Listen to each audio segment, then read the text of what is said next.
दक्षिणी पश्चिम मानसून कितने शाखाओं में बंटा? कौन कौन सी? अरब सागरीय और बंगाल की। अरब सागरीय कितनी उपशाखाओं में? 3। कौन कौन सी? चेन्नई, छोटा नागपुर और सौराष्ट्र या हिमाचल उपशाखा। और फिर बंगाल की खाड़ी वाले कितनी शाखाओं में? 2। कौन कौन सी? हम्म उत्तरी विशाल मैदानी और हिमालय, पूर्वी हिमालय उपशाखा। उत्तरी विशाल मैदानी और पूर्वी हिमालय उपशाखा। ठीक है। और फिर आपने देखा राजस्थान की तरफ कौन सी आती है?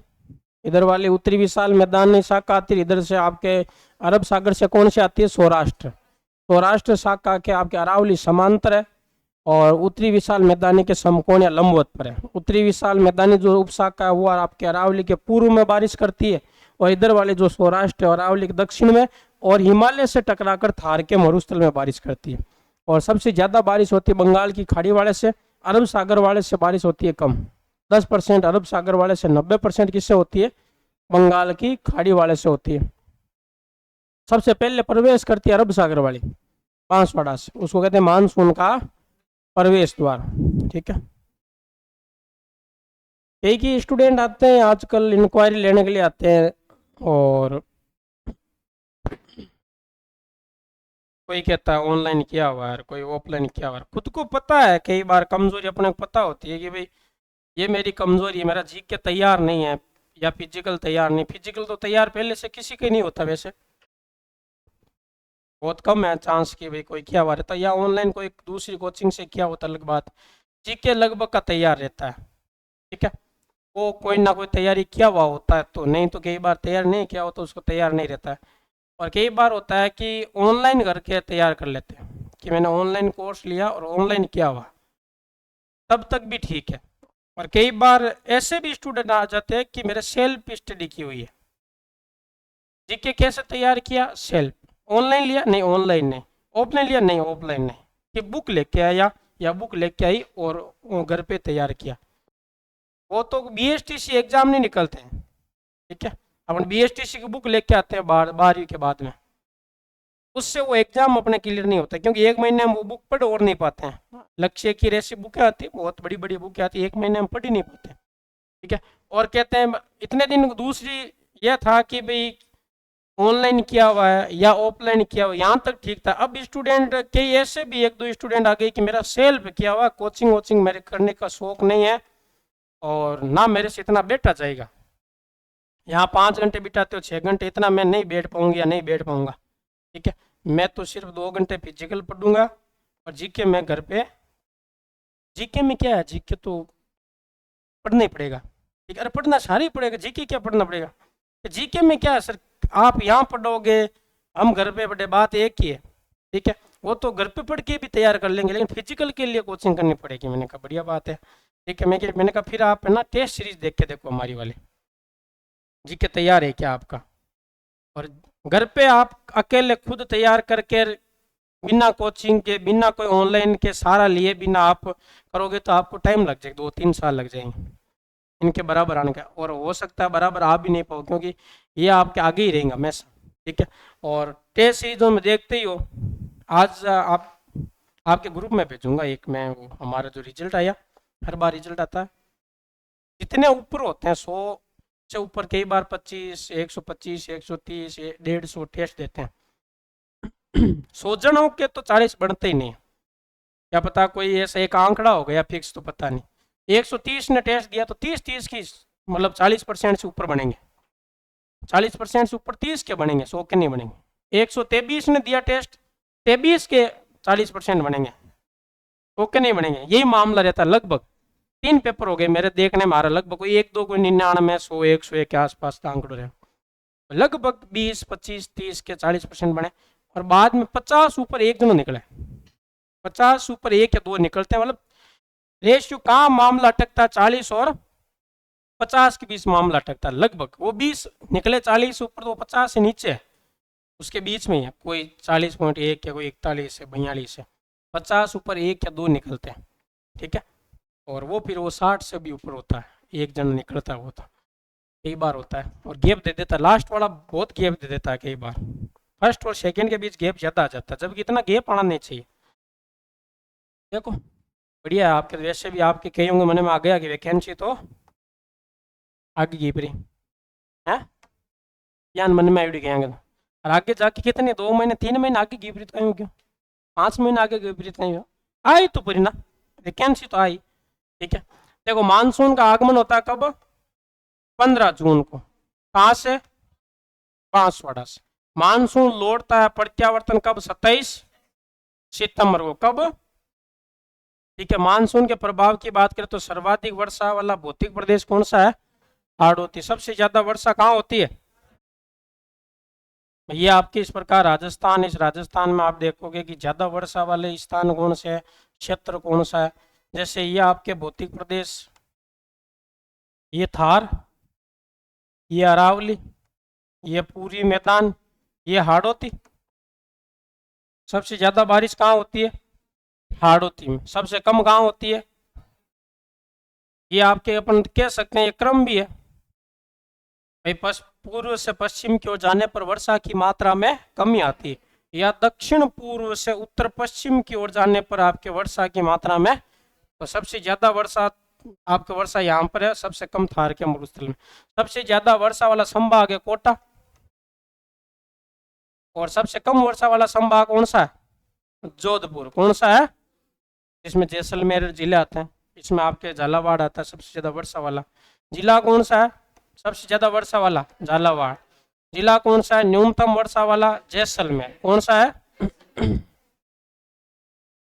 सबसे ज्यादा वर्षा वाला स्थान है माउंट आबू। कौन सा है, माउंट आबू। सबसे कम वर्षा वाला स्थान है सम कहाँ है, जैसलमेर। सम कहाँ है, सबसे ज्यादा वर्षा वाला भौतिक प्रदेश, न्यूनतम वाला। सबसे ज्यादा वर्षा वाला संभाग, न्यूनतम वाला जोधपुर। जिला स्थान माउंट आबू, सबसे ज्यादा वर्षा वाला न्यूनतम वाला सम। माउंट आबू में कहते हैं 150 सेंटीमीटर के आसपास बारिश होती है। कितनी होती है, झालावाड़ में 100 सेंटीमीटर, जैसलमेर में लगभग 10 सेंटीमीटर होती है, सम में 0 सेंटीमीटर होती है, होती नहीं है सम गांव में बारिश। ठीक है, अब तो स्थितियां बदल गई, होने लग गई थोड़ी बहुत। ठीक है, तो सबसे ज्यादा वर्षा कहाँ होती है, 150 सेंटीमीटर होती है। झालावाड़ में कितनी होती है, जैसलमेर में कितनी होती है, और सम में 0। और सबसे ज्यादा वर्षा वाला ध्यान रखना 150 सेंटीमीटर होती है माउंट आबू में। इसलिए माउंट आबू जो क्षेत्र एनी टाइम हरा भरा रहता है, पेड़ पौधे खूब है माउंट आबू में, हरा भरा क्षेत्र है जो आपके माउंट आबू। अब इसमें अगर हम देखें तो एवरेज बारिश कितनी होती है राजस्थान में, 57.51 सेंटीमीटर। कितनी होती है, 57.51 सेंटीमीटर एवरेज बारिश होती है लगभग। ठीक है, और 57.51 तो लगभग आपके सम वर्षा रेखा यहाँ से गुजरती है, यहाँ से 60 के पास। इसके ऊपर से एग्जैक्ट इसके ऊपर से कौन सी गुजरती है, 50 सेंटीमीटर। तो 50 सेंटीमीटर सम वर्षा रेखा है जो राजस्थान को लगभग 2 भागों में बांटती है। 50 सेंटीमीटर इधर मरुस्थल और बाकी उधर वाला राजस्थान। अब मरुस्थल में अपन ने देखा 50 सेंटीमीटर से कम बारिश होती है। एक है आपके 25 सेंटीमीटर जो आपके किसको अलग करती है, मरुस्थल को 2 भागों में बांटती है, शुष्क और अर्ध शुष्क 2 भागों में बांटती है। कौन सी, 25 सेंटीमीटर। ठीक है, एक नाम सुना होगा पूर्वई। पूर्वई क्या होती है, पूर्वई से क्या होती है, बारिश होती है, नुकसानदायक या पूर्वई या फायदा करती है, क्या नुकसान करती है पूर्वई, फसलों को क्या नुकसान होता है, हाल को ना नुकसान क्या करती है, तो पूर्वई है जो पूरी राजस्थान में फायदा करती है, अपने कोई उससे फायदा नहीं है क्योंकि उधर वाली बारिश अपने आती नहीं है। पूर्वई क्या है, बंगाल की खाड़ी से आने वाली मानसूनी हवा है जो राजस्थान में आती है, पूर्व से पश्चिम की ओर चलने वाली मानसूनी हवाएं हैं जो आपके राजस्थान की तरफ आती है और अरावली के पूर्व में क्या करती है, बारिश। मतलब उत्तरी विशाल मैदानी उपशाखा इसी के साथ में आती है। उत्तरी विशाल मैदानी उपशाखा है जो इसी के साथ में यहाँ राजस्थान तक आती है, पूर्वी के साथ में। तो पूर्वी क्या है, पूर्व से पश्चिम की ओर चलने वाली मानसूनी हवाएं जो आपके राजस्थान में बंगाल की खाड़ी से क्या लेके आती है, वर्षा लेके आती है, मानसून लेके आती है पूर्वी। ठीक है। और वर्षा का मापन किसके द्वारा किया जाता है, रेनोमीटर द्वारा किया जाता है। किसके द्वारा। और औसत एवरेज ज्यादा कौन से महीनों में बारिश होती है, लगभग आपके जुलाई अगस्त के महीनों में आपके 60% बारिश हो जाती है। राजस्थान में जितनी बारिश होती है उसका 60% हिस्सा कौन से महीनों में प्राप्त हो जाता है, जुलाई और अगस्त के महीनों में। सबसे पहले होता है मानसून का आगमन। सबसे पहले मानसून का आगमन होता है जिसको कहते हैं मानसून का विस्फोट। क्या कहते हैं, मानसून का विस्फोट। आगमन के समय जबरदस्त बारिश होती है, फिर 5-7 दिन 10 दिन आपके बारिश होती है, फिर बीच में गैप आ जाता है, उसको कहते हैं मानसून का प्रतिच्छेद। मानसून का प्रतिच्छेद। ठीक है। मानसून का बीच में आपके गैप देना बारिश के बीच में जाने से पहले, फिर थोड़ी बहुत बारिश होती है, फिर मानसून का क्या हो जाता है, प्रत्यावर्तन। मानसून का प्रत्यावर्तन या लौटना।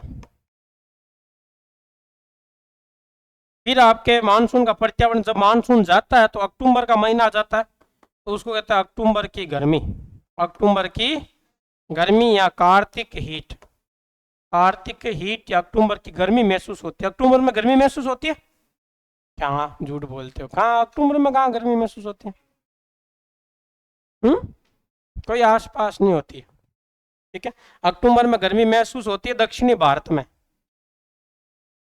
दक्षिणी भारत में यहाँ। ठीक है। क्योंकि यहाँ से मानसून जाता है आपके दिसंबर के महीनों में। और देखो यहाँ पर आपके सॉरी आप अक्टूबर के महीने में यहाँ से मानसून जाता है, तो अक्टूबर में यहाँ क्या होता है कि एयर प्रेशर आपके न्यूनतम हो जाता है, थोड़ा टेम्परेचर बढ़ जाता है। तभी तो यहाँ से इधर से हवा आती है और यहाँ क्या करती है, कोरोमंडल तट पर यहाँ क्या करती है, बारिश करती है। बंगाल खाड़ी से आर्द्रता लेके आती है और इधर पश्चिमी घाट, इस पश्चिमी घाट के उस साइड में बारिश करती है। ठीक है। तो ये आपके स्थल भाग पर आपके क्या एक बार गर्मी महसूस होती है अक्टूबर के महीनों में जब मानसून जाता है तब। ठीक है। अपने यहाँ गर्मी नहीं, अपने तो यहाँ प्रभाव हो जाता है मरुस्थल का, तो मरुस्थल के प्रभाव से ठंड पड़ना शुरू हो जाती है अपने। तो आगमन, विस्फोट, प्रतिच्छेद, प्रत्यावर्तन और अक्टूबर की गर्मी या कार्तिक हीट। तो सबसे पहले क्या होता है, मानसून का आगमन या उसको कहते हैं मानसून का विस्फोट। दूसरा मानसून का प्रतिच्छेद। तीसरा मानसून का प्रत्यावर्तन या लौटना। चौथा अक्टूबर की गर्मी या कार्तिक हीट। फिर देखो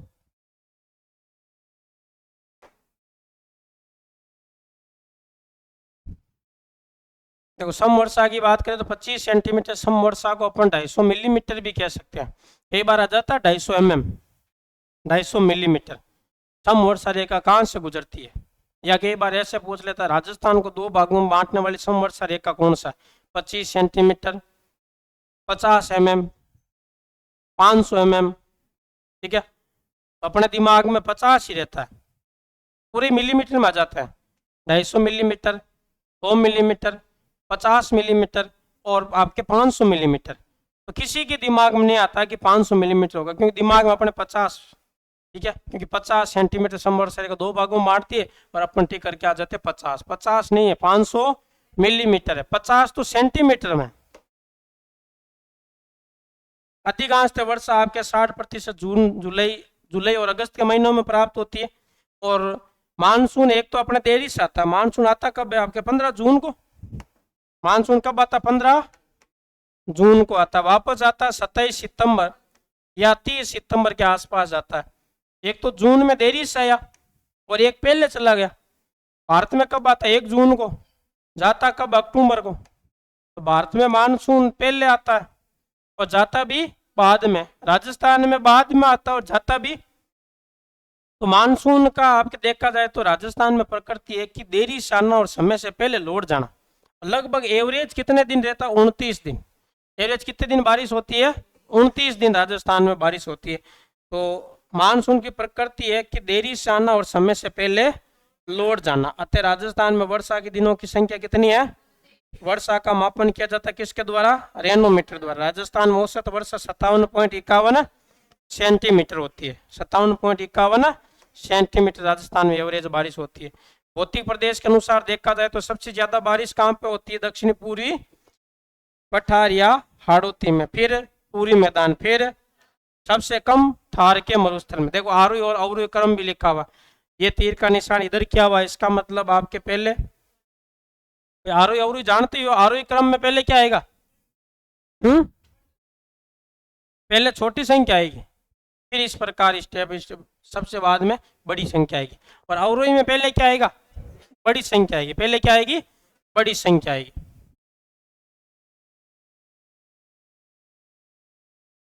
पूर्वी किसको कहते हैं? पूर्व से पश्चिम की ओर चलने वाली मानसूनी हवाएं या बंगाल की खाड़ी की ओर से आने वाली वर्षाएं हैं, आने वाली मानसूनी हवाएं हैं। पूर्वी से राजस्थान के अरावली के पूर्वी भाग में वर्षा होती है। अब देखो वर्षा की परिवर्तनशीलता सर्वाधिक जैसलमेर में, न्यूनतम झालावाड़ में। इसमें क्या सिस्टम है? देखो जैसे मान लो आपके ये राजस्थान है,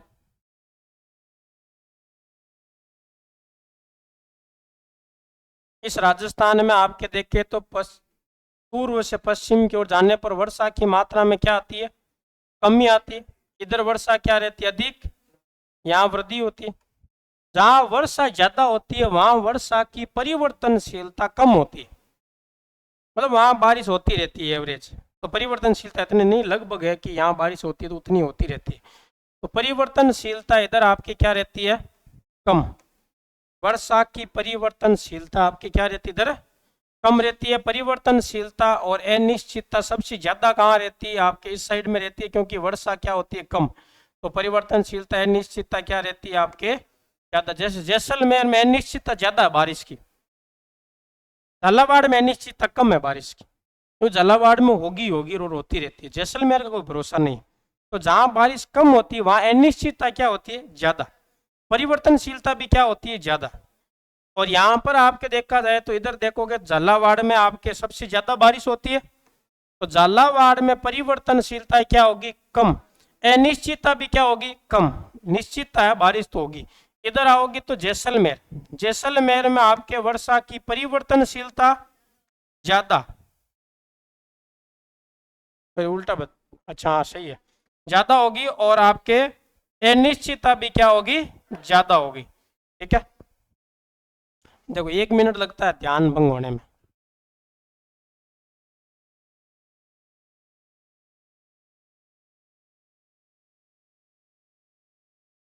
ठीक है, था को ध्यान भंग ही रहे लगभग।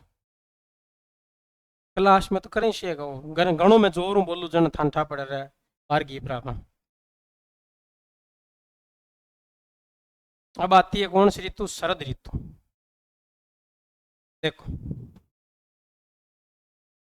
शरद ऋतु मतलब शीत ऋतु के अंदर आपने देखा शरद, और शरद में आपने देखा कि एक तो आपके मानसून का प्रत्यावर्तन होता है और एक आपके कार्तिक हीट। ये शरद ऋतु की घटना, क्योंकि अक्टूबर आ जाता है, अक्टूबर से दिसंबर तक कौन सी ऋतु? शरद। दिसंबर से आपके फरवरी तक कौन सी ऋतु है? शीत। तो अपन शीत ऋतु की बात करेंगे। अब किसकी बात करेंगे? शीत ऋतु की। देखो शीत ऋतु में आपको पता है कि अपनी तरफ शीत ऋतु कब होगी? जब सूर्य दक्षिणायन होगा तब। अपनी तरफ सूर्य उत्तरायण होगा तो अपने तो गर्मियां होगी। जब सूर्य दक्षिणायन होगा, दक्षिणायन मतलब दक्षिणी गोलार्ध में सीधी किरणें पड़ेगी तो वो आपके क्या होगा? दक्षिणायन। जब सूर्य की किरणें दक्षिणायन मतलब मकर रेखा की तरफ यहां सीधी पड़ेगी तो अपनी तरफ शीत ऋतु होगी। और जब अपने यहाँ कर्क रेखा पर सूर्य किरणें सीधी पड़ेगी तब यहाँ शीत ऋतु होगी दक्षिणी गोलार्ध में। तो अपनी तरफ शीत ऋतु, इसका मतलब सूर्य की किरणें दक्षिणायन है। ठीक है, तो दक्षिणायन है तो सूर्य दक्षिण की ओर है, सूर्य की स्थिति है दक्षिणायन। अब उत्तरी गोलार्ध में क्या स्थिति होगी? दिन की, दिन क्या होंगे? छोटे होंगे। और रात क्या होगी? रातें होगी बड़ी। और वही आपके दक्षिणी गोलार्ध में देख लिया जाए तो वो अपने गर्मियों वाली बात यहाँ है, दिन बड़ा होगा, रात छोटी होगी। अपनी तरफ कौन सी ऋतु है? उधर कौन सी ऋतु है? ग्रीष्म ऋतु। कौन सी ऋतु है? ग्रीष्म ऋतु। फिर अपन बात करते हैं कि सर्दियों में सबसे ठंडा जिला कौन सा है, सबसे ठंडा स्थान कौन सा है, महीना कौन सा और दिन कौन सा? सबसे ठंडा आपके जिला कौन सा है? सबसे ठंडा जिला चूरू ही है। शुरू के मजे है, क्योंकि सर्दियों में सबसे ठंडा और गर्मियों में सबसे गर्म। ठीक है, मतलब गर्मियाँ भी बहुत उच्च स्तर की सहन कर लेते हैं और सर्दियाँ भी बहुत उच्च स्तर की सहन कर लेते हैं। तो गर्मियाँ और सर्दियाँ दोनों ही ज़्यादा है। इसका मतलब ये है कि इनको ढलने में आपके टाइम लगता है। जैसे मान लो इनके सर्दियाँ अभी अभी गर्मियाँ बहुत ज़्यादा है, तो अब ये धीरे धीरे जैसे ढलेंगे तो फिर सर्दियाँ अचानक से जैसे थोड़ी है, अचानक तो बदलाव आता है तो वो सहन भी नहीं कर पाते अपन। अपन ढलते हैं, टाइम लगता है। जैसे अपन कहते हैं ना कि भाई एक बार सर्दी जाओ जी टाइम जुकाम लागे, और सर्दी आओ जन जुकाम लागे। ठीक है, क्योंकि अपने को टाइम लगता है ढलने में। अब गर्मियाँ आगे जबरदस्त, तो अब जुकाम नहीं लगेगा। तो पहले पहले जब आपके फरवरी का मार्च का महीना होता है, उस समय सर्दियाँ जा रही होती है, तब अपने को जुकाम लगता है, क्योंकि अपन उस वातावरण में ढलने में टाइम लगता है। अब आपके जुकाम का चांस कम, अब आप कितना भी ठंडा पानी पी लो इतना आसानी से नहीं लगता है, क्योंकि अब आप ढल गए, उस हिसाब से आपकी बॉडी टेम्परेचर वो सारा एडजस्ट हो गया। जैसे मान लो अभी आप यहाँ रहते हो, आपको ले जाकर अचानक नॉर्वे, स्विट्जरलैंड या आपके उधर फिनलैंड वहां ले जाके आपको पटक दे, आप पटकेंगे ही, तो उधर ले जाके तो कौन छोड़ेगा। ठीक है, जैसे अचानक से तो जाओगे तो उसका पटक यहाँ से फ्लाइट बैठे और तुरंत ले जाके वहां डाल दिए, हालत खराब हो जाएगी आपकी, शायद हो सकता है आप मर जाओ। क्यों? क्योंकि वहां का वातावरण बहुत ठंडा, बर्फ है वहां, और यहाँ आप इतनी गर्मी देखी हुई है, इतनी गर्मी सहन कर रहे हो, यहाँ अचानक से वहां डाल देंगे तो फिर आपकी हालत खराब हो जाती है। जैसे अपन आपके चाय के गिलास को फ्रिज में रखो और बाहर लाके तुरंत उसमें चाय डालो, बिखर जाएगी, देख लेना आप, बिखर जाएगी तुरंत ही। या फिर आप उस चाय की जो आपको उसको गर्म करो और गर्म करके उसके अंदर बहुत ठंडा पानी डाल दो, बर्फ डाल दो उसके अंदर, तो ये तो भी बिखर जाएगी। ठीक है, तभी तो अपन कहते हैं कई बार यहाँ अपन पसीनो एडो बाहर कोई गुल्फियों थैलो एडो गुल्फी खा लिए, यहाँ गर्म थे, बॉडी गर्म थी, आइसक्रीम गई अंदर, मामला गड़बड़।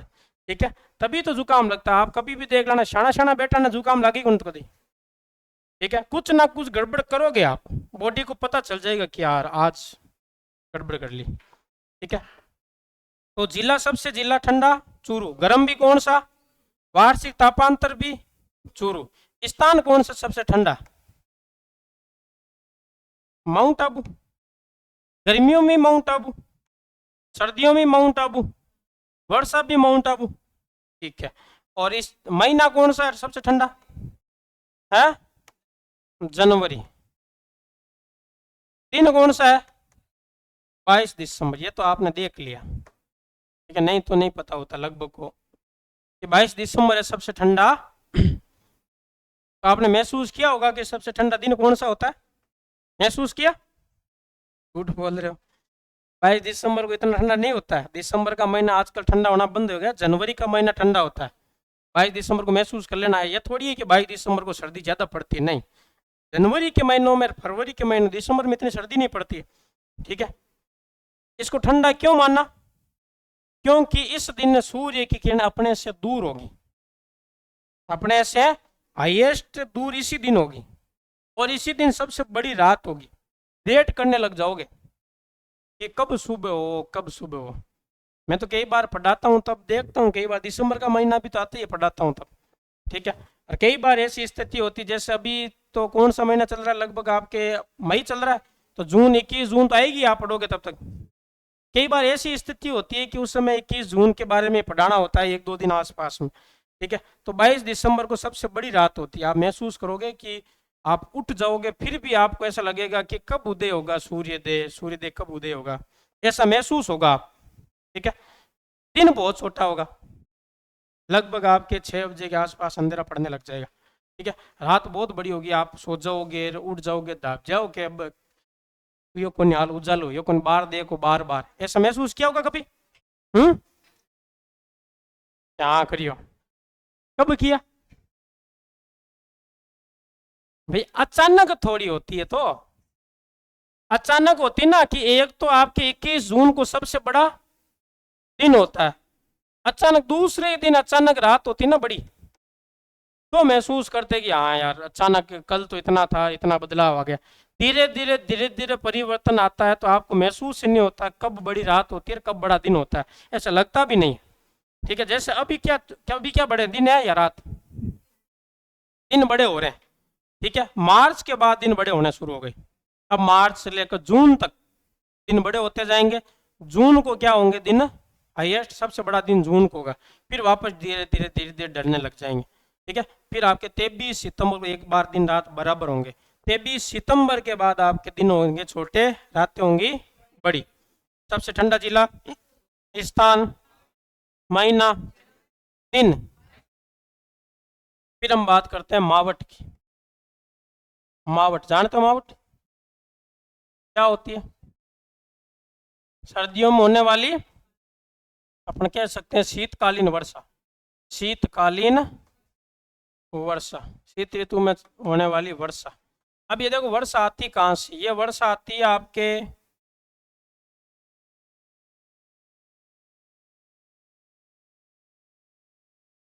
ये भारत है, इधर आपके मध्य सागर है, ठीक है, कैस्पियन सागर है, काला सागर है, मतलब जलीय भाग, जल बेसिन है। ठीक है, आप पढ़ोगे इधर, आप एशिया, अफ्रीका, यूरोप और महाद्वीप पढ़ोगे, उनके बीच में ये आपके सारे। तो भूमध्य सागर, कैस्पियन सागर, काला सागर, यहाँ से क्या है कि भाई इधर से पवना आती है, पश्चिम से पूर्व की ओर चलने वाली हवाएं, जिनको पछुआ पवन कहते हैं। वो पछुआ पवन है जो आपकी इस प्रकार चलती है, और ये पवने चलती है, और ये पवने किधर आगे बढ़ती है, भारत की तरफ आगे बढ़ती है। किधर बढ़ती है? भारत की तरफ। और इसको पवनों को कहते हैं जेट स्ट्रीम पवने। जेट स्ट्रीम पवने। जेट स्ट्रीम पवन किसको कहेंगे? जेट स्ट्रीम पवन होती है कि भाई आपके धरातल के पास में चलती है और इसकी गति बहुत तेज होती है। गति बहुत तेज होती है, लगभग कहते हैं कि 180 किलोमीटर प्रति घंटा तो नॉर्मल होती है, हो सकती है 360 के आसपास आपकी इसकी गति होती है, बहुत तेज होती है। ठीक है, और इसके साथ में चक्रवात उठते हैं, जिसको कहते हैं पश्चिमी विक्षोभ। क्या कहते हैं? पश्चिमी विक्षोभ, पश्चिम से आने वाले विक्षोभ, पश्चिमी विक्षोभ है जो तो यहाँ से उठते हैं इन सागरों से, और इस जेट स्ट्रीम हवा के साथ में आपके पश्चिम से पूर्व की तरफ आगे बढ़ते हैं, इधर इधर आगे बढ़ते हैं, और आगे बढ़कर यहाँ पर आपके क्या करते हैं? बारिश। इस क्षेत्र में क्या होती है? बारिश होती है, वर्षा होती है, और उत्तर पूर्वी आपके जो है भारत प्रभावित होता है। लगभग आप कह सकते हो कि यहाँ आपके लगभग 21 डिग्री है, 21 डिग्री उत्तरी अक्षांश, उससे ऊपर ऊपर प्रभाव रहता है इसका, मावट का। मावट का प्रभाव 21 डिग्री उत्तरी अक्षांश से ऊपर ऊपर रहता है। ये लगभग कई बार पंजाब, हरियाणा, उत्तर प्रदेश तक आ जाती है। ठीक है, राजस्थान के भी आपके बॉर्डर वाले जिले हैं, गंगानगर, इधर आपके बीकानेर, फड़ौदी, जैसलमेर, यहाँ आपके प्रभावित होती है, सबसे ज्यादा वर्षा प्रभाव डालती है। और सबसे ज्यादा राजस्थान में कौन से जिले में डालती है? गंगानगर।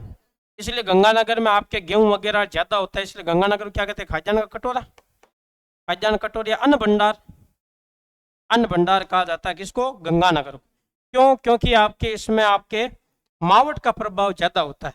और आपको पता है कि जब मावट आती है तो दिसंबर जनवरी का महीना होता है, और दिसंबर जनवरी में कौन सी फसल बोते हैं अपन? रबी की। कौन सी बोते हैं? रबी वाली। और रबी में अपनी तरफ तो ज्यादातर गेहूं ही है भाई। उत्तरी भारत में क्या है? गेहूं। दक्षिणी भारत में क्या है? चावल। अपनी तरफ क्या है? गेहूं। दक्षिणी भारत में भारत की प्रमुख खाद्यान्न फसल कौन सी है? भारत की प्रमुख खाद्यान्न फसल चावल। 2 नंबर पे गेहूं। उत्तरी भारत में गेहूं है, दक्षिणी भारत में चावल है। और राजस्थान में बाजरा। आजकल तो और कम खाना कर दिया शुरू, अपन ने खाते नहीं इतना, गेहूं पे ज्यादा फोकस है। ठीक है, क्यों? पहले बाजरी खाइड़ा पदुक फड़ा, बाजरी की चौकी लागी कौन।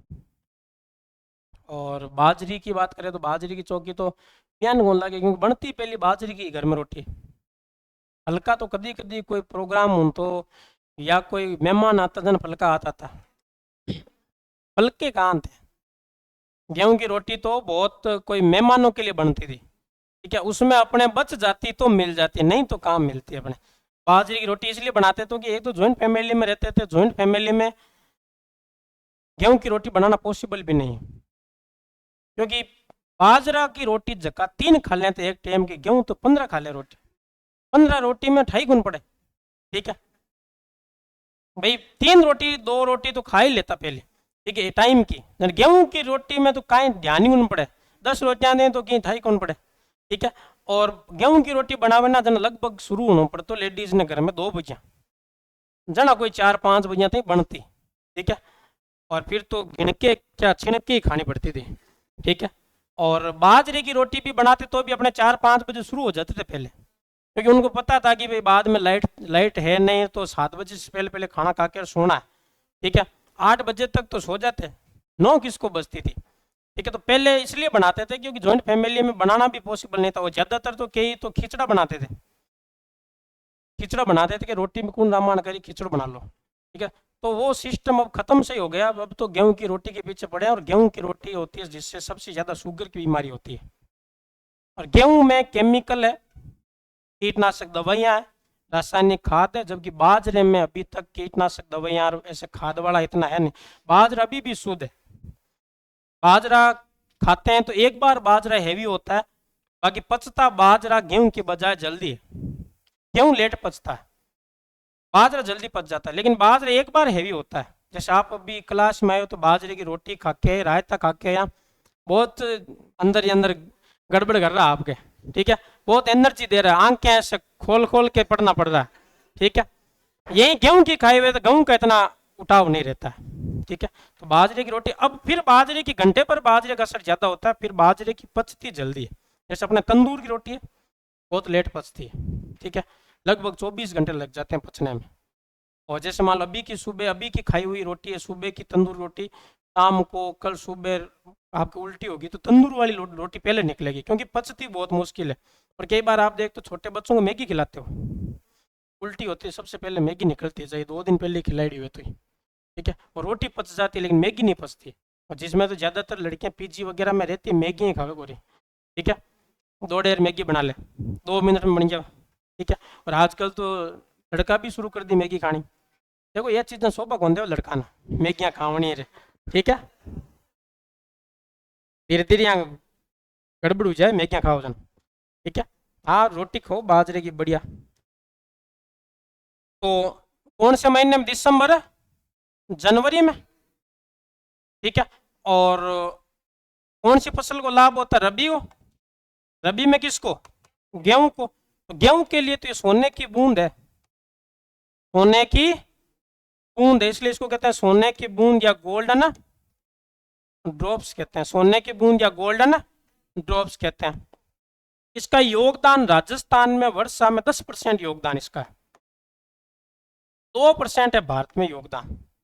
भारत में टोटल वर्षा होती है जिसमें 2% कौन सी होती है, भारत राजस्थान में जो वर्षा होती है उसमें 10% किससे होती है, मावट से। किससे होती है, मावट से। तो 10% योगदान है और 2% योगदान है भारत में। ठीक है, अभी एक कोई जैसे मान लो आपके प्रश्न आ जाए कि सबसे ज्यादा आपके इस मावट से किस फसल को लाभ होता है, गेहूं को होता है, ये प्रश्न तो गलत होने से रहा।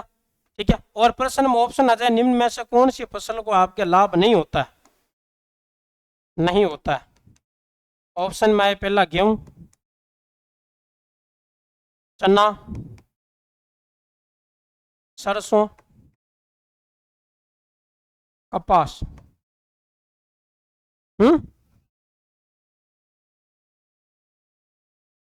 तो परीक्षा में नहीं दिखता नहीं है, तो परीक्षा में हाँ दिखता है गेहूं, परीक्षा में नहीं है, ऐसे ऐसे दिखते नहीं, जबकि आज कहता आजकल अंडरलाइन करते हैं नीचे ताकि देख ले ढंग से। ठीक है, तो सबसे पहले आप आंसर क्या करो, मावट नाम दिखते ही आप गेहूं पे चले जाओगे। ऐसे ही कोई स्टूडेंट है मेरा जो ग्राम सेवक का पेपर था, ग्राम सेवक के पेपर में प्रश्न आया उसके, मावट से कौन सी फसल प्रभावित नहीं होती, तो उसने तो मावट देखा सिर्फ। और आपको पता है ऐसे इजी प्रश्न मिल जाए तो ऐसे तो मजा आ जाए, तो मावट देख कर गेहूं कर दिया, और करके घर पे आ गया यार, नॉर्मल आंसर की मिलाई, तो उसने कहा यार इतना इजी प्रश्न गलत कर दिया। ठीक है, सही से पढ़ा नहीं, तो उसको उस समय इतना गम नहीं हुआ, क्योंकि एक अपन मन में ही लेके चलते हैं 1-2% तो आता आता सही हुए, ऐसे मन में लेके चलते हैं कि 2% 5% तो आउंता आउंता गलत हो जाए अगर। ठीक है, उसका गम तब नहीं होता है जब अपन 2 गुना में नहीं हुए।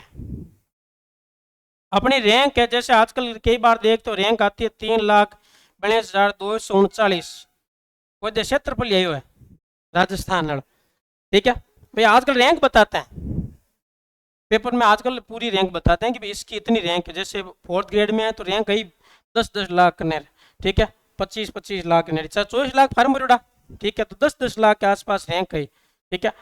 और इसमें जैसे मान लो किसी की 3,42,239 भी तो आई है किसी की, तो ठीक है। तो ये जो आपके ऐसी रैंक आती है तो इसको तो क्या गम है 5% गलत हुआ तो गम है उसको कि ये गेहूं का इसको पछतावा उस समय नहीं हुआ जब 2 गुना में हुआ, तब हुआ। फिर भी इतना नहीं हुआ, क्या फर्क पड़ता है इसमें, तो 2 गुना में तो है ही है और हो जाएंगे, ठीक है। और फिर वो आपके 0.38 से रहा 1 गुना में होने से, ठीक है, 1 गुना में होने से 0.38 से रह गया, ठीक है। ग्राम से वेटिंग आई नहीं, वेटिंग नहीं आई अभी, वो घूम ही रहा है, कुछ नहीं कर रहा, नहीं आती वेटिंग, नहीं आती है। जिसकी आती है वो तुरंत ही आ जाती है, बाद में 6 महीने साल भर भर्ती लॉक होने के बाद में फिर आपकी नहीं आती है, वो लॉक हो गई। फिर भी प्रयास कर रहे हैं आ जाए तो ठीक, आती है तो इसका नंबर ही आ जाएगा। लेकिन ये है कि भाई 0.38 से रहा है तो इसका देखो हौसला देखो कितना है, काल जो देखो ये तो मोटो काल जो जना हिम्मत करी हाल पढ़े पाछो, ठीक है। था पीटी में तैयारी करो, 2 गुना में गया, बाद में रेखा 0.01 रह गया, ठीक है। पीन तुम बचड़ा खाना बाकी रहे वाले, जैसे मान लो आप 1 नंबर से, तो 1 नंबर तो बहुत बड़ी बात होती है, 1 नंबर से तो रहना तो बहुत बड़ी बात है। पॉइंटों में रहे तो और उम्मीद रहती है, 1 नंबर पे तो वैकेंसी आ जाती है एक नई, 1 नंबर उतरती है ना, मेरिट है 1 नंबर 2 नंबर 3 नंबर, ऐसे तो इसमें एक वैकेंसी आ जाती है नई, 2,000 पोस्ट आ जाओ और, ठीक है। तो इसमें तो हर 1 नंबर पे कम से कम 1,000 मिलेंगे, फिर ये दूसरे नंबर पे 1,000, क्योंकि वहीं मामला कंपटीशन वहीं जाके अटकता है, तभी तो मेरिट वहां गई है, ठीक है। तो वहां लगभग आसपास में इतने जने मिलते हैं, ठीक है। तो 0.38 से रह गया, अब फिर आगे और तैयारी कर रहा है, देखो आगे कब नंबर आएगा, ठीक है। तो 0.38 से रहना, तो आपके दिमाग में अभी आप कई बार लोड नहीं लेते, 2% गलत हो गया तो हो गया, लेकिन जिस दिन 1% भी गलती में आपके 2 गुना में हो जाओगे फिर ये 1% बहुत छुपेगा। ये इसके है तो मावट अभी भी बार बार याद आ रही है इसको, मावट दूल्हा नहीं है, मावट जैसी सर्दियों में बारिश आती है उसको ग्राम सेवक याद आ जाती है। तो देखो शीत ऋतु में आपके सबसे ठंडा जिला कौन सा है, स्थान कौन सा है, माउंट आबू, महीना कौन सा है, जनवरी, दिन कौन सा है। फिर मावट या शीतकालीन वर्षा की बात करें तो कहाँ से आती है, कहाँ से आती है, भूमध्य सागर, एंडियाटिक सागर, कैस्पियन सागर और काला सागर से।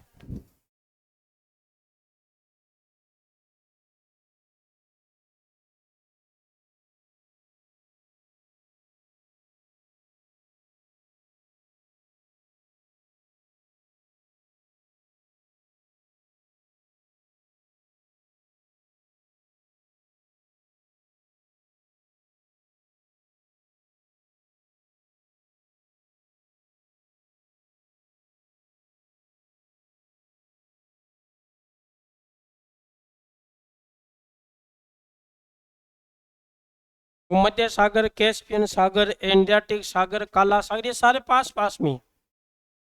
वहां से आपके जेट स्ट्रीम पहुंचने चलती है जो पश्चिमी विक्षोभ के साथ में आगे बढ़ती है, और दिसंबर जनवरी के महीने प्रभावित क्षेत्र उत्तर पश्चिमी भारत और उत्तर पश्चिमी राजस्थान। राजस्थान में सबसे ज्यादा प्रभावित होता है गंगानगर, और बाकी अंतर्राष्ट्रीय सीमा के पास वाले जिले सारे प्रभावित होते हैं, ठीक है।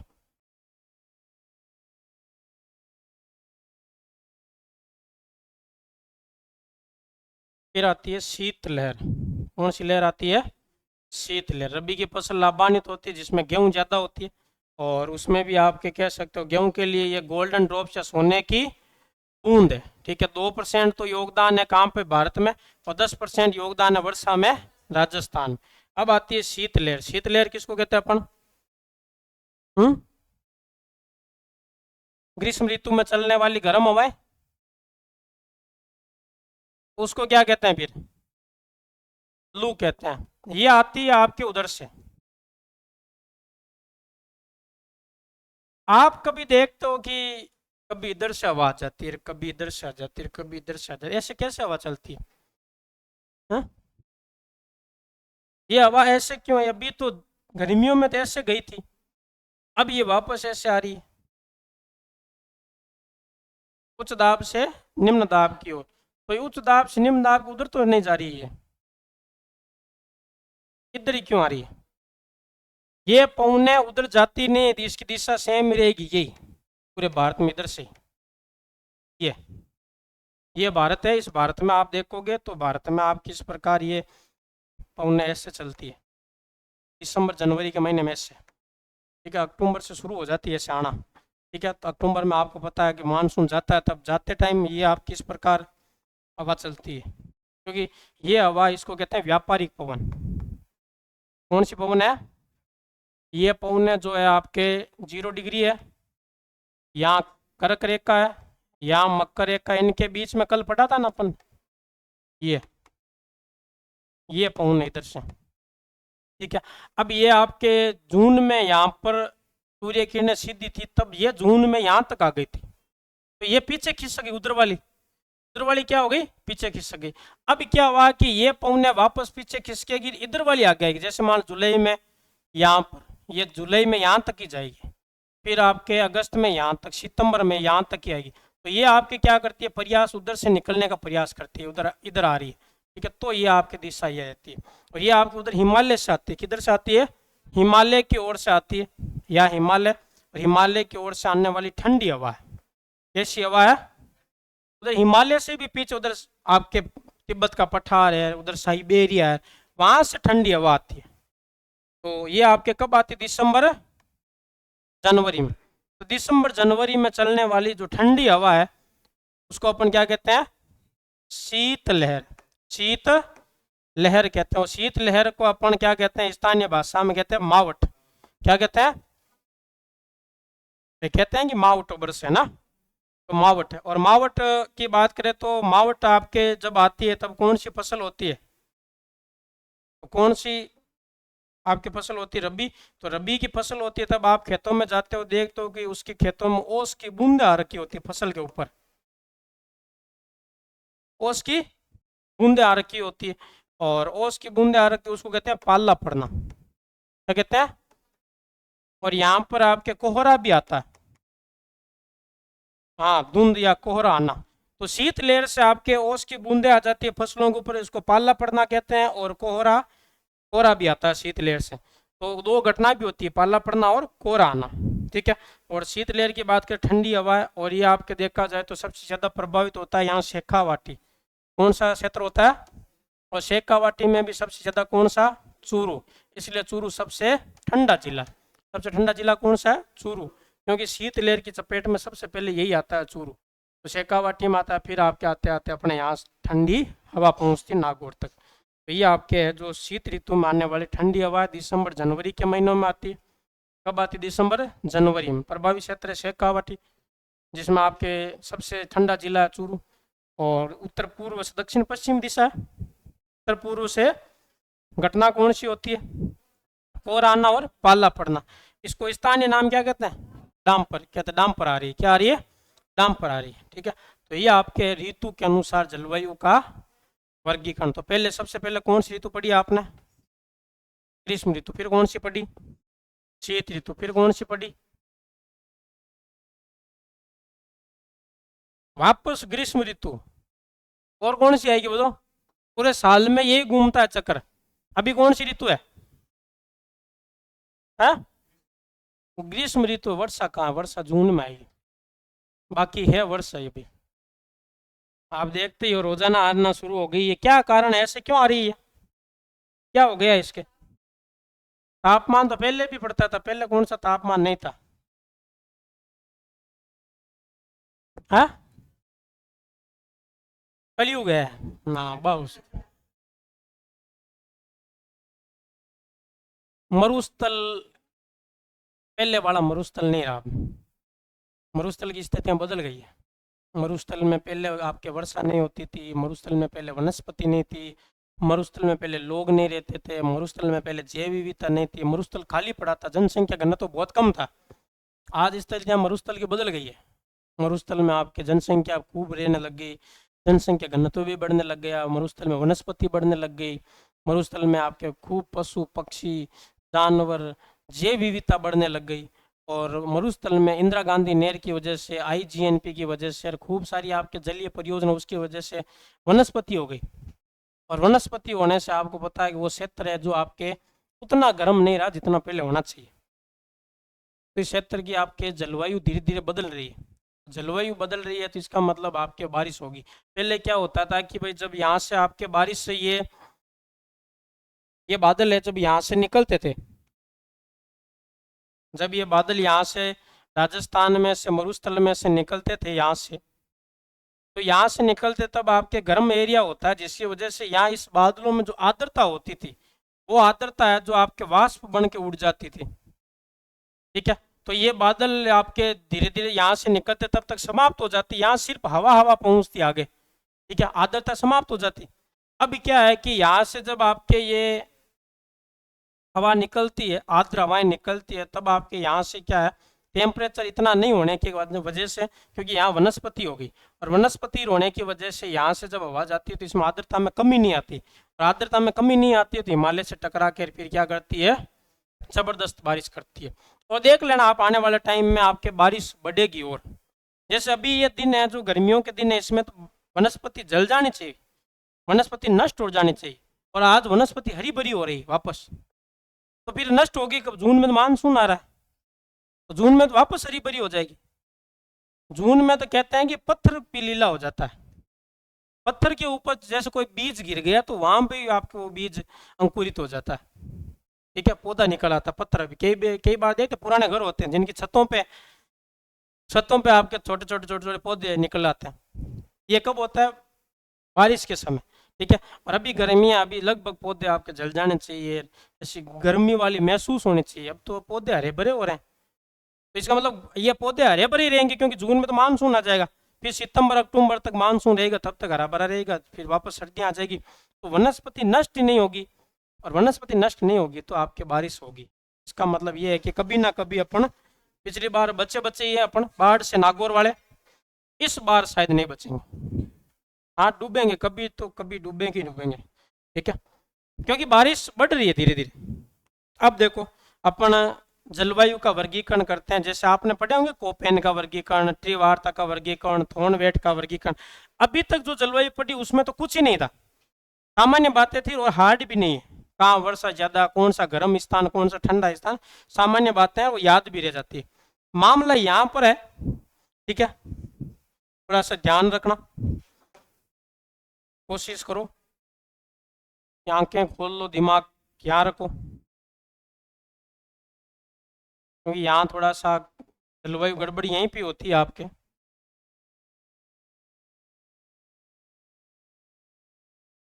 आलस मत लाना, एक्टिव रहना। देखो अब गई एक्टिव हुए, इतदार कहीं करे वजन। अतिदार चीज ने तो हड़काम ले भाई, मतलब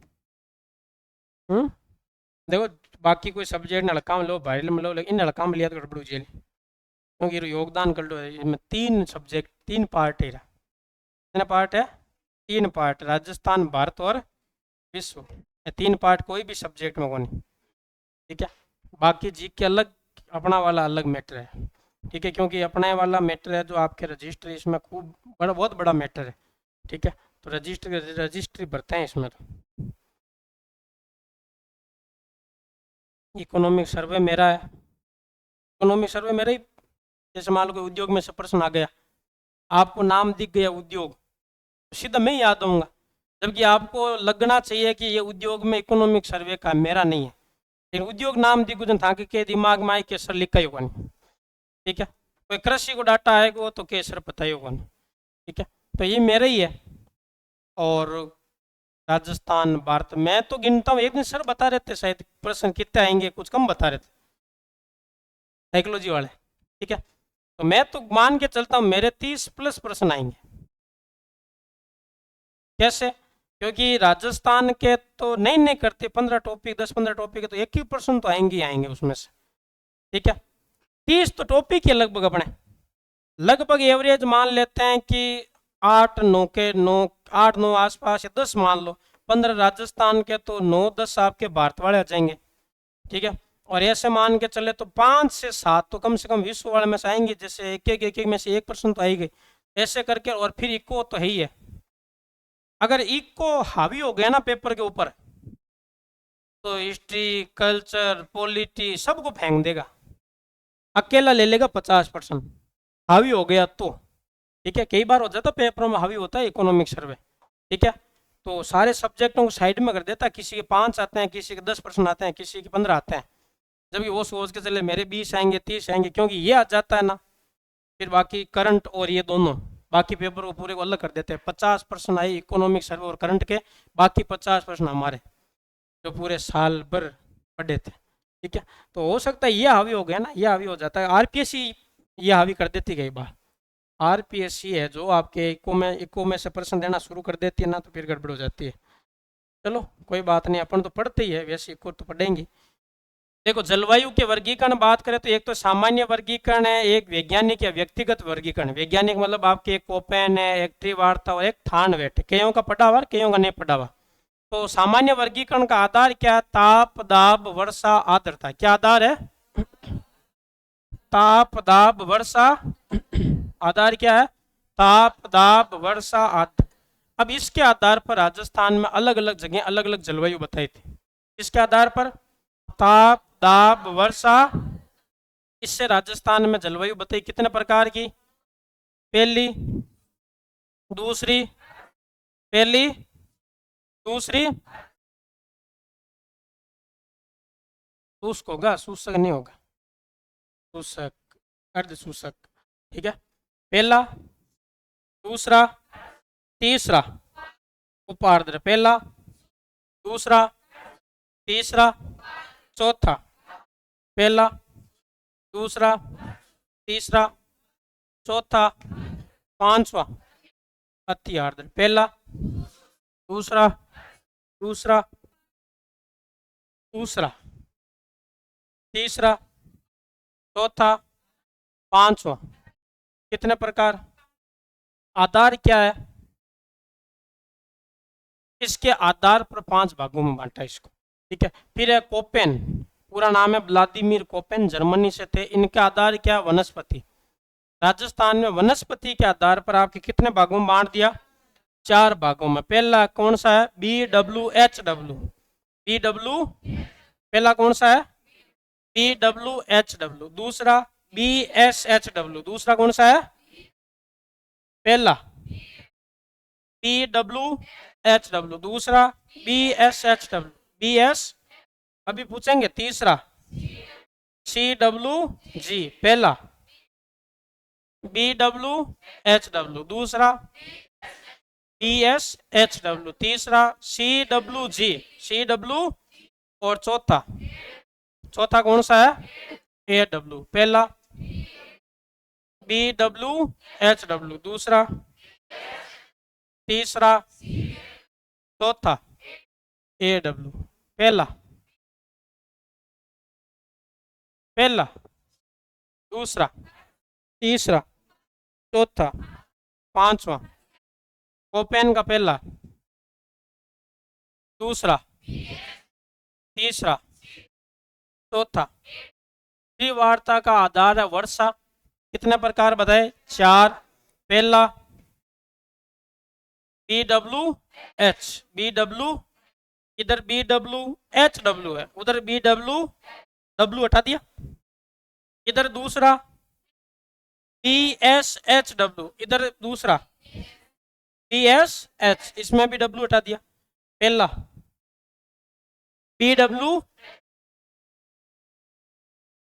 BWH, दूसरा BSHW, BSH, तीसरा CWG और इधर CWG और CAW, ठीक है।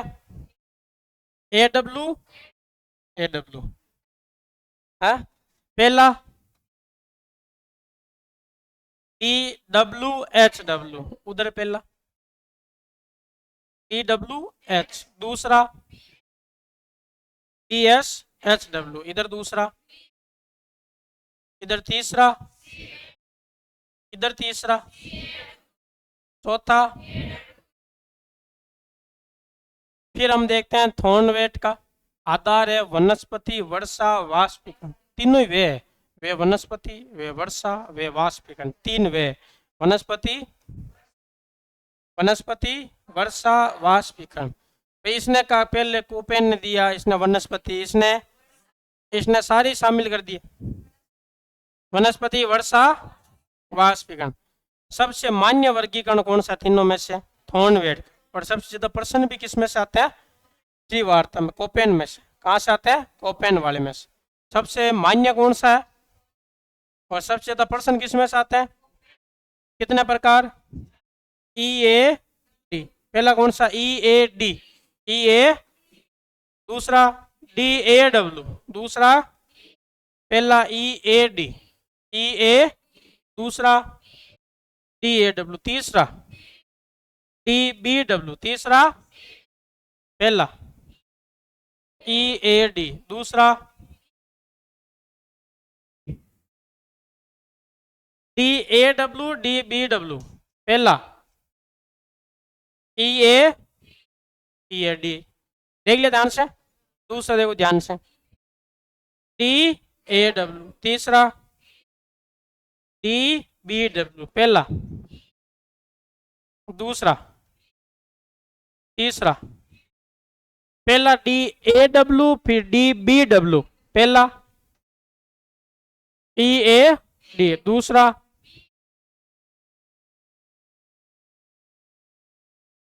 ध्यान से देखो, ऐसे क्या करो। पहला, ठीक है, ई ए डी पहला वाला नहीं भूलोगे। चलो दूसरा डी ए डब्ल्यू, और तीसरा पहला डी ए डब्ल्यू है, फिर डी बी डब्ल्यू है। पहला ई ए डी, दूसरा, तीसरा डी बी डब्ल्यू, डब्ल्यू नहीं, डी बी डब्ल्यू, डब्ल्यू, ठीक है। और फिर C A W, B W H W, B S H W, C W और A W, B W H, B S H, C A W और A W, E A D A W, D B W और C A W. शुष्क, अर्ध शुष्क, उपार्द्र, आर्द्र। इसको याद हो गया? देख लो एक बार, फिर पूछूं।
चलो सुनो भेजना।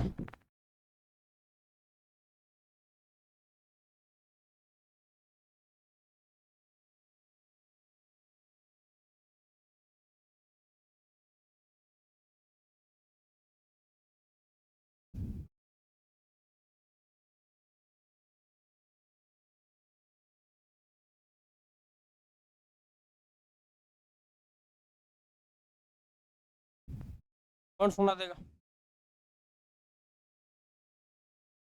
लड़कियों में बताओ, हाथ खड़ा करो। लड़कियों में कौन कौन सुना देगा? 4 लड़कियों ने, 5 लड़कियों ने हाथ खड़ा किया। क्या बात। और लड़कों में 2 जन। कोई कौन नहीं, तू थोड़ी सुना कौन जना दूसरे कौन सुना? नहीं, कोई कोई तो नाक रखी है ताकि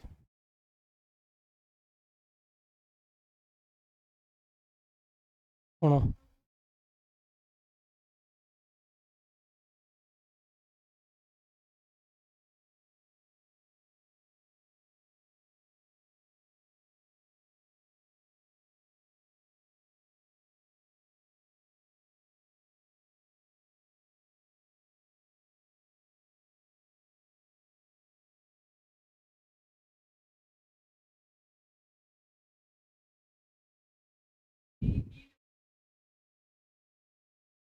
हम्म।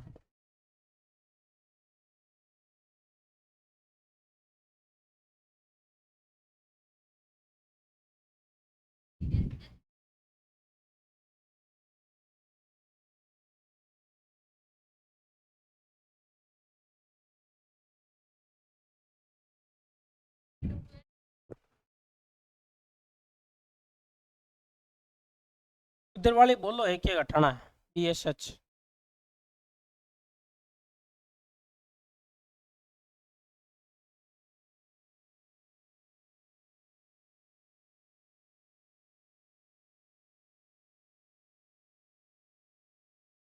चलो फिर लास्ट। हाँ बताओ। सारी।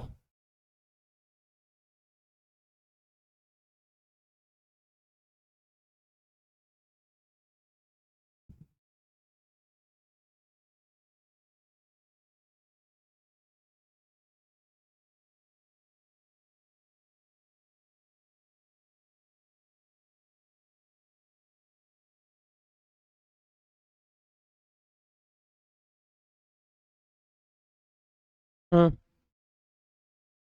सुनो। हाथ खड़ा नहीं किया? आपने किया तो सुना दो तो। हाँ, बिना हाथ खड़ा करिए सुना दे।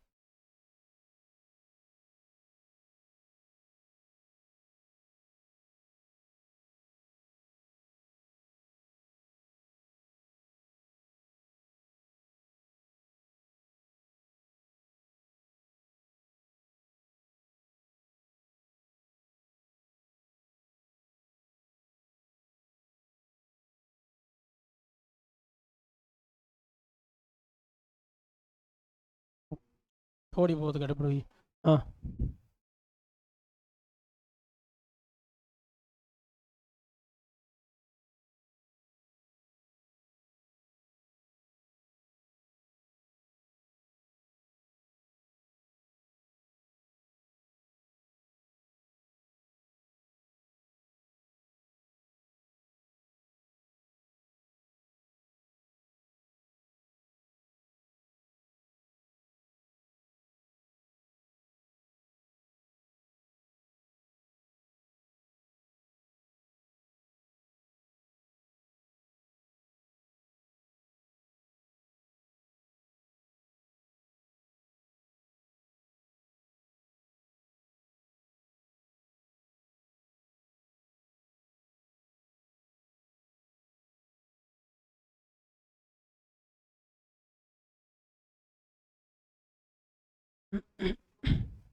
गड़बड़ आपके सबके एक ही जगह होती है ज़्यादातर के।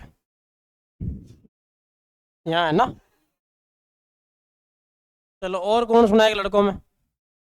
देखो सुनाने से ऐसे नहीं है कि यहाँ कुछ ऐसे साबित करना है, सुनाने से आपके कॉन्फिडेंस बढ़ेगा और आपके शंका भी खुलेगी क्लास में बोलने की, ताकि कभी पूछ पाओ या कभी पूछे तो हाथ खड़ा कर पाओ। कई बार आप देखते हो जो सुनाते हैं वो हमेशा ही हाथ खड़ा करते हैं, कुछ भी पूछो हाथ खड़ा। कई यहाँ सुनोगे मन में है पर बोल नहीं पा रहा कि बड़नोरे बार बेइज्जती हुई फालतू में हंसी। अब बेइज्जती तो यही होगी, नहीं बताया जाना तो ये बताया जगह यहाँ की बेइज्जती करने की कोशिश करी रहा, एक आध कोई गलत तुझे तुझे कई बार सही बताई जाओ, कई बार गलत बताई जाओ, लेकिन जगह नहीं बते बाकी बेइज्जती नहीं होगी। ठीक है, क्या बता ही कौन पाया। ठीक है, बेइज्जती ने मत डरिया करो, बेइज्जती अटकी कौन, बेइज्जती मोटी बटी हुई भूंडी, वह बेइज्जती सब भूंडी बेइज्जती है। ठीक है, ये बेइज्जती तो की कौन मान। कई बार हमसे गलती हो जाती तो हम ऐसे थोड़ी है कि भाई उसको इग्नोर करके चले जाते हैं, वापस बताएंगे तो फिर बेइज्जती हो जाएगी। बेइज्जती कुछ नहीं, वापस सही बताना जरूरी होता है। जैसे मान लो कहीं पे गलत दिखा दिया, हमें तो पता चल ही जाता, 5-10 मिनट बाद में भी कई बार घूमते फिरते याद आ ही जाता है, तो हम करेक्शन तुरंत ही करवा देते हैं। नहीं तो कई बार दूसरे दिन भी पता चलता है तो भी करेक्शन करवा देते हैं। अब वहाँ सोचेगी बेइज्जती हो जाएगी या बच्चे सोचेंगे कि सर को ये आई ही नहीं, सर ने गलत लिखवा दिया, ऐसा कुछ नहीं होता है। अब देखो सामान्य वर्गीकरण देखते हैं पहले, शुष्क, अर्ध शुष्क, उपार्द्र वाला। ठीक है, अलग अलग मैप बनाया हुआ सबका, आपके पास भी होगा मैप बना हुआ। तो उसमें 41 जिलों को पूरे को अपन याद नहीं कर पाते, किसी भी हालत में नहीं कर पाएंगे, क्योंकि 41 41 41 41 चार है, चार वर्गीकरण है, चारों में 41 41, और 41 में भी आपको डिसाइड करना होगा कि कौन सा किस में जाएगा। कभी इधर गया तो वो वापस कभी इसमें आ जाएगा, इधर उधर सारे मिक्स हो जाएंगे। तो उसमें क्या करना है, सिर्फ आपको दिमाग में रखना है कि इधर शुष्क है, फिर अर्ध शुष्क है, उपार्द्र है, आर्द्र है, अति आर्द्र है। तो ये बेल्ट अति आर्द्र वाला है, ज्यादा वर्षा वाला। तो इसमें थोड़ा सा दिमाग में रखना, बाकी आपके सही हो जाएगा, इतना कोई इशू इसमें है नहीं। तो इसमें आपको ये ध्यान में रखना है कि कौन सा जिला लगभग कहाँ आएगा, लगभग पता होना चाहिए। अब ध्यान ध्यान ही को नहीं कि अति आर्द्र था के, तो अति आर्द्र में अजमेर आए, अति आर्द्र में अजमेर क्या ना आए। ठीक है, था के तो शुष्क में कोटा आएगा, शुष्क इधर पड़ा है, कोटा इधर अति आर्द्र में, ऐसा नहीं है। लगभग हो सकता है कोई अंदाजा आसपास का कोई थोड़ा सा ना लगे, अलग बात है, बाकी लगभग आपको अंदाजा लगना चाहिए।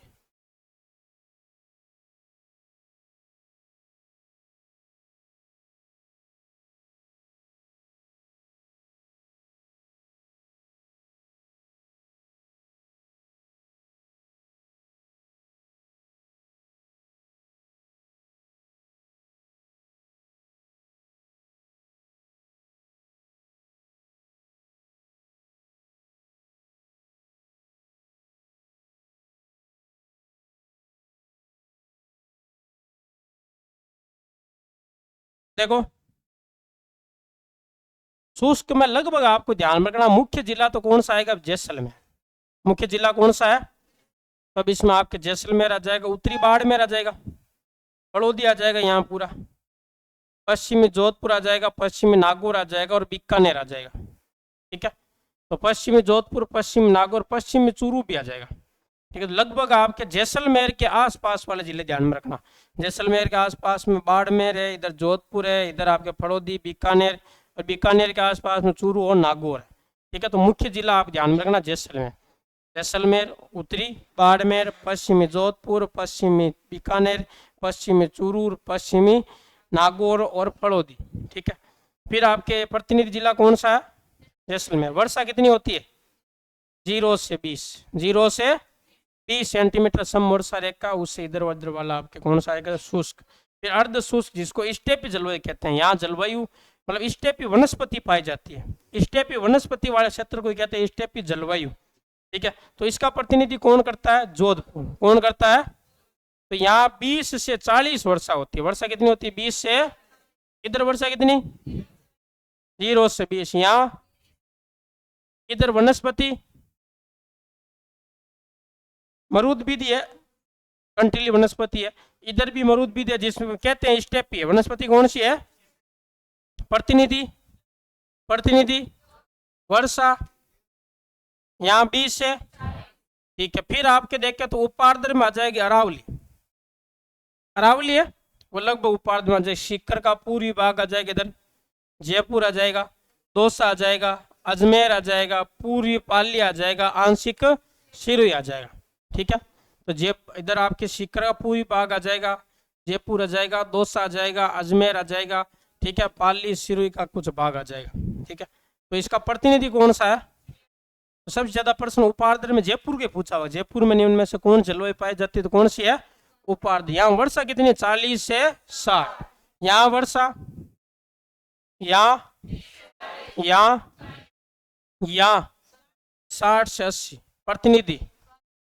अब इसमें जिले नहीं लिखे अपन ने, क्या लिखे जिले बताओ? पूछ ले, भरतपुर कहाँ है? भरतपुर, कोटपुतली, बेरोड, टीग, खेड़तल, तिजारा, अलवर और सवाई माधोपुर, धौलपुर, बूंदी, और इधर आपके देखा जाए तो आपके भीलवाड़ा, बूंदी यहाँ आएगा, हमेशा ध्यान रखना, बूंदी हमेशा भरतपुर के साथ में आएगा, जहां भरतपुर आएगा वहां बूंदी है, बूंदी भरतपुर के साथ ही रहेगा चारों 500 वर्गीकरणों में, ठीक है। और माउंट आबू हमेशा झालावाड़ के साथ रहेगा, झालावाड़ में अति आर्द्र, तो माउंट आबू में कैसी है? अति आर्द्र। झालावाड़ में अति आर्द्र, माउंट आबू अति आर्द्र। यहाँ पर भरतपुर में आर्द्र, तो बूंदी में भी आर्द्र, बूंदी झालावाड़ के साथ कभी नहीं आएगा। तो यहाँ पर आपके देख के तो प्रतिनिधि सवाई माधोपुर, वर्षा 60 से 80। फिर आपके देख अति आर्द्र का प्रतिनिधि वनस्पति सवन, अति आर्द्र का प्रतिनिधि वनस्पति, और 80 से 100 सेंटीमीटर, 80 से 100 सेंटीमीटर वर्षा, वर्षा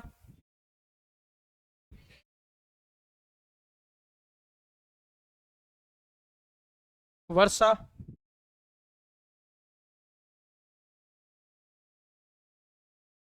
प्रतिनिधि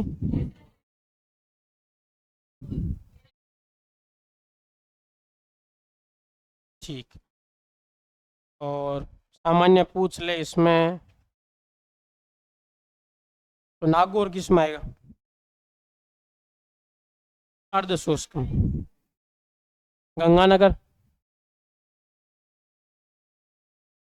हनुमानगढ़, बालोतरा अर्ध शुष्क में, ठीक है। जैसलमेर, अजमेर, जयपुर और भीलवाड़ा,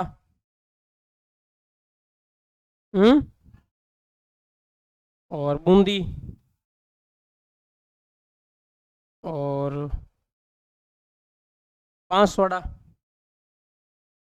उदयपुर, प्रतापगढ़, बारा, कोटा, टीग और पाली। उपार्द्र में कैसे आएगा? शुष्क, अर्ध शुष्क में आएगा, पाली का कुछ भाग आएगा उपार्द्र में, अरावली उपार्द्र में, अरावली वाला उपार्द्र में आएगा लगभग, ठीक है।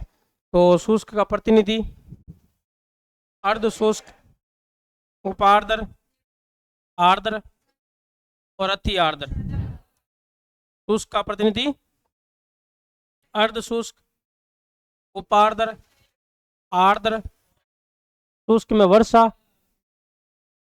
अर्ध शुष्क में, उपार्द्र में, आर्द्र में, अति आर्द्र में। पूछ लो, है याद? ये सामने रहता है तब तक जिले आपको याद रहते हैं, तो ये सामने मैप दिखता है, इसमें जिले पूछ लूं मैं, जैसे मान लो हनुमानगढ़ पूछ लूं, किस में आएगा? क्योंकि मैप खुला हुआ था, पता है आपको सामने, बाकी आगे के मैप देखो और है मैप। हनुमानगढ़ इसमें आएगा, आगे वाले में देखो हनुमानगढ़ किस में आता है।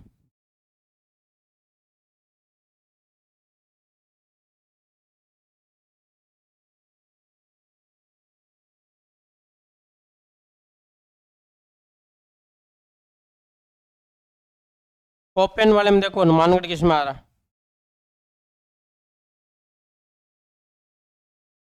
PWH में आ रहा, ठीक है। अपने दिमाग में रहता सबसे इधर इधर है, उसमें हनुमानगढ़ नहीं आएगा, इसमें हनुमानगढ़ किस में आ रहा? PSH में।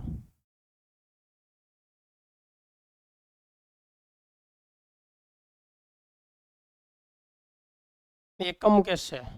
ये रहा DAW, TBW, ठीक है। इसमें हनुमानगढ़ किस में आएगा? DB डब्लू, तो अलग अलग में आपके अलग अलग लोकेशन है, अलग अलग आपके चित्र होगा, तो सब चित्रों का मिक्स हो जाएगा, फिर गड़बड़ हो जाएगी आपके। पर उसमें ध्यान रखना लगभग उधर ये है, इधर ये है, इधर लगभग ध्यान रखोगे तो आपके सही हो जाएगा। ठीक है, तो इसमें बाकी आज अपने ज़्यादा हो जाएगा, सारे तीनों चारों पढ़ेंगे, तो बाकी के अपने पढ़ेंगे नेक्स्ट क्लास में।